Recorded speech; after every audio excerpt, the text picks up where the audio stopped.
وسلم۔ بسم اللہ الرحمن الرحیم۔ اللہ تبارک و تعالیٰ کے پاکیزہ ترین نام سے آغاز کرتے ہیں جو بہت مہربان نہایت رحم والا ہے۔ درس بخاری کا سلسلہ جاری و ساری ہے، اور پچھلے پروگرام میں میں نے 2365 نمبر حدیث پاک ذکر کی تھی۔ حضرت عبداللہ بن عمر رضی اللہ تعالیٰ عنہما اس کے راوی ہیں، وہ بیان کرتے ہیں کہ نبی کریم صلی اللہ علیہ وسلم نے فرمایا کہ ایک عورت کو بلی کی وجہ سے عذاب جہنم ہو رہا تھا، یہ دیا گیا، اور اس کی وجہ یہ تھی کہ اس نے بلی کو باندھ کر رکھا حتیٰ کہ وہ بھوک سے مر گئی۔ تو جب وہ داخل کی گئی تو سرکار فرماتے ہیں کہ دوزخ کے فرشتے نے اس عورت سے یہ کہا کہ تم نے اس بلی کو باندھ کے رکھا، نہ تم نے خود کھانا دیا، نہ اس کو چھوڑ دیا کہ وہ چوہے وغیرہ کھا کر گزارا کرتی، گویا کہ اس وجہ سے تمہیں عذاب ہو رہا ہے۔ تو پچھلے پروگرام میں اگر آپ کو نے نہیں دیکھا تو یوٹیوب پہ آپ چلے جائیے گا، یہ اس سے پچھلا پروگرام جو بھی نمبر چل رہا ہے آپ نے پروگرام دیکھ رہے ہوں گے، اس سے پچھلا والا جو پروگرام ہے وہ ڈیٹ وائز ڈلتے ہیں، تو آپ اس کو دیکھ لیجئے گا تو آپ کو بہت ساری چیزیں سمجھ میں آئیں گی کہ کس صورت میں، بعض صورتوں میں تو ہم جانوروں کو جان سے مار سکتے ہیں اور ہماری کوئی گرفت نہیں ہے، اور بعض اوقات ان کی اذیت سے بچنے کے لیے، اور بعض اوقات اپنے ذاتی مفادات کے حصول کے لیے جیسے جانور کو ذبح کرتے ہیں، شکار کرتے ہیں، ان کی گنجائش ہوتی ہے۔ اس کے بعد میں نے آپ کو عرض کیا تھا کہ آج کے پروگرام میں آپ کو عرض کروں گا کہ ہم جو گھر میں جانور پالتے ہیں ان کی کیا شرعی حیثیت ہے۔ دیکھیں، پہلی چیز تو یہ کہ ایسا وحشی جانور پکڑ لینا، اس کو پنجرے میں ڈال دینا یا بند کر دینا کہ جو انسان کے پاس مانوس ہی نہیں ہوتا اور گمان ہے آپ کا کہ تڑپ تڑپ کے مر ہی جائے گا، اس کو آپ بالکل نہیں رکھ سکتے۔ جیسے کوا ہے، اگر کوے کو آپ پکڑ کے رکھ لیں، اگر بہت چھوٹا بچہ ہو تو شاید وہ مانوس ہو جائے، شاید، ورنہ عمومی طور پر کوے کو اللہ نے ایسے ہی بنایا کہ یہ پنجرے کی قید برداشت ہی نہیں کرتا، اڑتا رہے گا حتیٰ کہ زخمی ہو کے مر جائے گا۔ تو فرض کر لیں کوئی بھی ایسا جانور آپ نے کہ وہ پنجرے کی قید کو قبول نہیں کر رہا، اڑ رہا ہے، ٹکرا رہا ہے اور وہ مرنے کی کوشش کر رہا ہے، اور تو جتنی اس کو اذیت ہوتی رہے گی آپ گناہ گار ہوں گے، اور اگر وہ مر گیا تو مزید گناہ گار ہوں گے، اور خوف ہے کہ آخرت میں کہیں اسی طرح ہمارے ساتھ معاملہ نہ ہو جائے۔ تو ایسے وحشی جانوروں کو تو پال ہی نہیں سکتے۔ دوسرا یہ ہوتا ہے کہ کیج برڈز ہوتے ہیں بعض اوقات جو پنجرے میں رہنے کے عادی ہوتے ہیں، جیسے آسٹریلین طوطے ہیں یا گرین پیرٹ ہوتے ہیں اور لو برڈ وغیرہ ہوتے ہیں، یعنی طوطوں کی اقسام، چڑیوں کی اقسام، یہ آپ جانور گھر میں رکھ سکتے ہیں، ان کو پالنا شرعاً جائز ہے، لیکن اس میں چند چیزیں ہوتی ہیں۔ پہلی بات یہ کہ ان کا پنجرہ کم از کم اتنا بڑا ہو کہ وہ آسانی سے اڑ سکیں، کیونکہ اللہ نے پرندوں کو بازو دیے ہیں، وہ اڑ کے خوش ہوتے ہیں۔ آزمانا چاہیں تو آپ دیکھیں کہ پہلے آپ یہ جو بجری طوطے وغیرہ ہوتے ہیں ان کو چھوٹے سے پنجرے میں رکھ دیں کہ اڑنے کی جگہ ہی نہیں ہے، یہ اداس سے بیٹھے ہوں گے اور بالکل بیچارے ایسے، تھوڑا بہت وہ جالی میں چپکے گا پھر آ جائے گا، لیکن ان کو بڑی جگہ چاہیے، اور آپ تھوڑا بڑے پنجرے میں ڈال دیں، پھر ان کی شوخیاں دیکھیں آپ کے کیسے اڑتے ہیں، اتنے خوش ہو جاتے ہیں، اور ان کی چہچہاہٹ سے آپ ان کی قلبی خوشی کا اندازہ کر سکتے ہیں۔ تو اتنے چھوٹے پنجرے میں ڈال دینا، بعض لوگ کبوتر پال لیتے ہیں، ایسے موٹے موٹے کبوتر ہوں گے اتنا سا دڑبا کہ بیچارہ وہ کبوتر نر جو ہے وہ گٹروں کر کے گھوم ہی نہیں سکتا صحیح، کبھی دم ٹکراتی ہے کبھی یہ، اتنے سے پنجرے میں۔ یہ یاد رکھیں کہ یہ گناہ ہے، اتنا چھوٹا پنجرہ کہ جس میں بیچاروں کو صحیح طرح سکون سے وہ چل پھر نہ سکیں، تھوڑا بہت اڑ نہ سکیں، یہ غلط ہوتا ہے، اس طرح نہیں کریں۔ اب اگر آپ نے بڑے پنجرے کے اندر رکھا ہے اور جانور خوش ہے، اس کے لیے اسپیس آپ نے دیا ہے، اس کے بعد اگلی چیز ہوتی ہے اس کے دانہ پانی کا خیال رکھنا۔ رحمت کونین صلی اللہ علیہ وسلم ارشاد فرماتے ہیں کہ جب تم جانور کو پالو تو دن میں 70 بار اس کو دانہ پانی دکھاؤ۔ اچھا، 70 بار سے مراد گن کے 70 دفعہ نہیں ہے، بلکہ مراد یہ ہے کہ بکثرت دکھاؤ، یعنی وہ بھوکا نہ رہے، پیاسا نہ رہے۔ بعض لوگ ایسے ہوتے ہیں اس کی جو پانی کی پیالی خشک ہو چکی ہے بیچارہ، اور گرمی اتنی شدید، یاد ہی نہیں تھا جی ہمیں پانی ڈالنا، حتیٰ کہ وہ مر جاتے ہیں جانور، یا مسلسل بیچارے وہ ہانپ رہے ہیں، آپ آرام سے اے سی چلا کر بیٹھے ہوئے ہیں۔ جانور پالنے کا شوق ہے تو اس کا خیال کریں۔ دانہ ختم ہو گیا ہے، جانور صبح سے بھوکا بڑا ہوا ہے، آپ کو خیال ہی نہیں ہے کہ مجھے ڈالنا ہے اس کے اندر، تو یہ بھی گناہ ہے، یاد رکھیں۔ جتنے دیر وہ بھوک اور پیاس کی اذیت اور تکلیف برداشت کرے گا آپ کو گناہ ملے گا۔ اس لیے تو جانور نہ پالیں، اور پالیں تو اگر آپ نہ پالتے تو آپ تو بری ذمہ تھے۔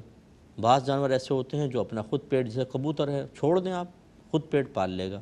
اللہ تبارک و تعالیٰ پھر اس کو الہام فرمائے گا جب آپ کسی کو کچھ نہیں ڈالتے تو یاد رکھیں رزق کی ذمہ داری تو اللہ تعالیٰ کی ہے۔ وَمَا مِن دَابَّةٍ فِي الْأَرْضِ إِلَّا عَلَى اللَّهِ رِزْقُهَا، زمین پہ چلنے والا کوئی جاندار ایسا نہیں جس کا رزق اللہ کے ذمہ کرم پر نہ ہو۔ اللہ تعالیٰ ان کبوتروں کے دل میں الہام ڈالتا ہے، یہ خود ہی دانے تک پہنچ جاتے ہیں، کوئی انسان ڈالے نہ ڈالے۔ ہاں اگر آپ نے ذمہ داری لے لی ہے پھر آپ رسپانسیبل ہو گئے، تو یہ اچھی طرح ذہن میں رکھیں۔ تو اس لیے آپ نے جب ذمہ داری لی تو پھر آپ کو ان کو پراپر ان کی دیکھ بھال کریں اور ان کو کھانا وانا دیں۔ ایسی بلی وغیرہ پالی ہوتی ہے، گھر سے اس کو کہیں جانے بھی نہیں دیتے اور اس کو پیٹ بھر کے کھانا بھی نہیں کھلا رہے۔ آپ کے نبی کریم نے تو 70 بار کا حکم فرمایا۔ اسی طریقے سے جب آپ گھر میں جانور پالتے ہیں تو چھوٹے بچوں کی اس طرح کی رسائی ان تک نہیں ہونی چاہیے کہ ان کو اذیت پہنچے۔ بعض اوقات پنجرے میں پرندہ ہے، بچہ ڈنڈی مار رہا ہے، اس کو یہاں سے اڑا رہا ہے، وہاں تنگ کر کے رکھا ہوا ہے، اور یہ مائیں جو ہیں بیچاری بالکل پلٹ، پپو نہیں کرو، پپو نہیں کرو، ہرٹ ہو رہا ہے وہ، اور نکل لی وہاں پر، وہ پپو نے اس کا بیڑا غرق کر رکھا ہے۔ تو پپو تو گناہ گار نہیں ہوگا کہ وہ پپو ہے، پپو کی اماں پھنسیں گی میدان محشر میں، پپو کے ابا پھنسیں گے، کیونکہ آپ نے اذیت ناک صورتحال رکھی ہوئی ہے۔ جانور پالیں تو اذیت نہیں دے سکتے۔ اس میں میرے وہ کبوتر باز بھائی بھی ذرا توجہ فرمائیں، یہ تھوڑا سا ناگوار شاید بعضوں کو بات گزرے گی، کیونکہ حق سننے کے لیے، سچ سننے کے لیے ہم تیار نہیں ہیں۔ کبوتروں کو بھوکا پیاسا رکھ کے اونچا اڑایا جاتا ہے، اور جس کا کبوتر سب سے آخر میں اترے بھئی وہ بہت بڑا ماہر آپ کبوتر باز ہیں۔ بھوکا پیاسا آپ نے کبوتر کو اڑایا ہوا ہے، اڑنے پہ مجبور کیا ہوا ہے، پھر وہ ٹکڑے لڑاتے ہیں آپس کے اندر، اس میں بھوکے پیاسے کبوتر اڑ رہے ہیں، سیٹیاں مار رہے ہیں، پردہ ہلا رہے ہیں، اس میں پھر دوسرے کا کبوتر اتار کے پکڑ لینا بڑا قابل فخر ہے، حالانکہ حرام ہے، یہ گناہ کبیرہ ہے۔ یہ لقطہ کا حکم میں ہوتا ہے، لقطے کا مطلب گری پڑی چیز، وہ مسلمان بھائی کی امانت ہے، اس تک پہنچانا واجب، لیکن کبھی شرعی احکام سیکھے تو ہوں۔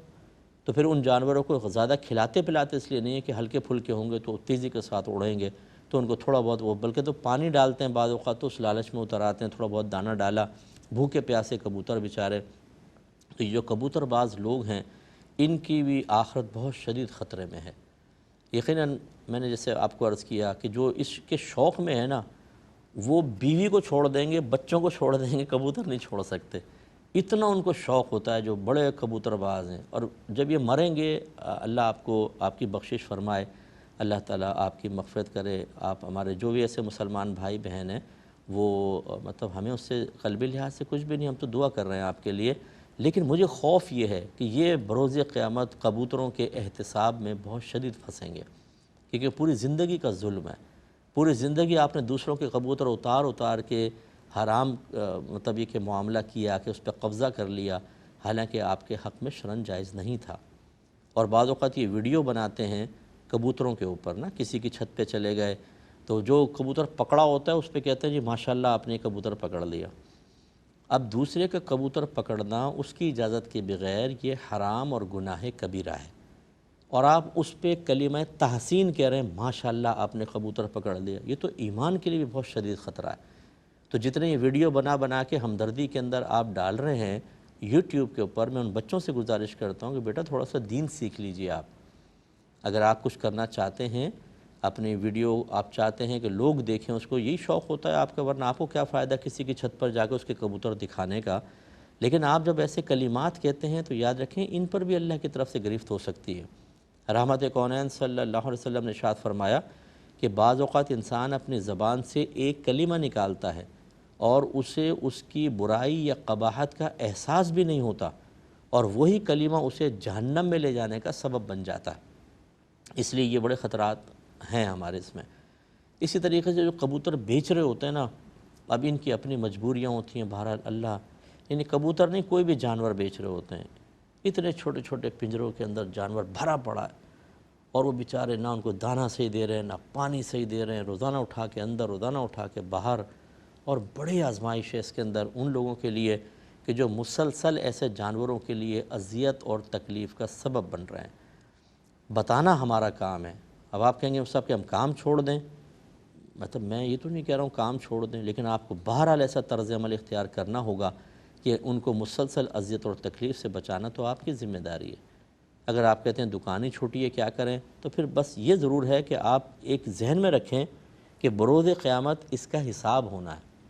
اب اللہ تبارک و تعالیٰ آپ کے ساتھ کیا معاملہ کرتا ہے، جو مجبوری آپ مجھے بتانا چاہ رہے ہیں، صاحب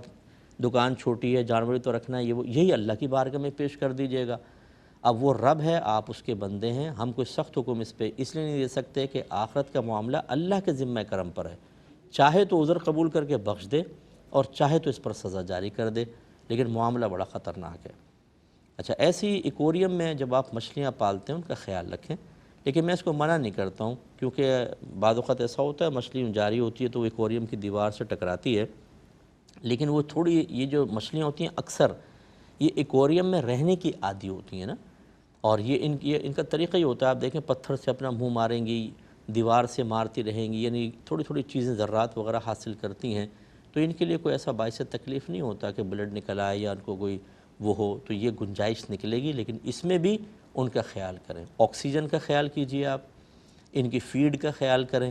یہ دو چیزیں بہت ضروری ہیں۔ بعض اوقات فیڈ نہیں دیتے، مر جاتے ہیں، بعض اوقات اتنے چھوٹے برتن میں رکھتے ہیں کہ کچھ عرصے بعد پانی کی آکسیجن ختم ہو جاتی ہے تو یہ مر کے اوپر آ جاتی ہیں، آپ دیکھیں۔ اب عام لوگوں کو پتہ ہی نہیں ہوتا کہ جی کیوں مر گئیں، بھئی آکسیجن کی کمی کی وجہ سے مری ہیں، آپ کو اس میں آکسیجن سلنڈر لگانا چاہیے تھا، آکسیجن کا مشینیں آتی ہیں چھوٹی چھوٹی ایکوریمز کے لیے، وہاں سے آپ لا کے اس کو لگاتے تاکہ پانی، اور پھر پانی چینج کرنا، کیونکہ مسلسل وہ بیٹے وغیرہ کرتی ہیں، اس میں ان کی گندگی ہوتی ہے اور اس سے پانی آلودہ ہو جاتا ہے، تو اس کو چینج کرنا، جب آپ نے جانور پالا ہے تو پراپر اس کی کیئر بھی کریں، نہیں کریں گے تو پھر آپ گناہگار ہوں گے، اور خدا نہ کرے آخرت میں کسی جانور کی وجہ سے ہم پھنس گئے تو کیا فائدہ۔ تو جو کچھ ہوا اس پہ اللہ کی بارگاہ میں توبہ کریں اور آئندہ کے لیے ایک اچھا لائحہ عمل تیار کیا جائے۔ آگے چلتے ہیں، کہتے ہیں بابو مر رآ ان صاحب الحوض او القربۃ احق بمائہ، جس کے نزدیک حوض کا مالک اور مشک کا مالک ہی اپنے پانی کا زیادہ حقدار ہے۔ اب یہ حدیث پہلے بھی لائے، اس کا عنوان بس بدل کر امام بخاری نے یہاں ذکر کر دیا۔ حدیث ہے 2366۔ حضرت سہل بن سعد رضی اللہ تعالی عنہ بیان کرتے ہیں کہ رسول اللہ صلی اللہ علیہ وسلم کے پاس ایک پیالہ لایا گیا، اب اس میں پانی تھا یا دودھ تھا، وہ لایا گیا، آپ نے اس میں سے پیا۔ آپ کی سیدھی جانب ایک لڑکا تھا جو سب سے کم عمر تھا،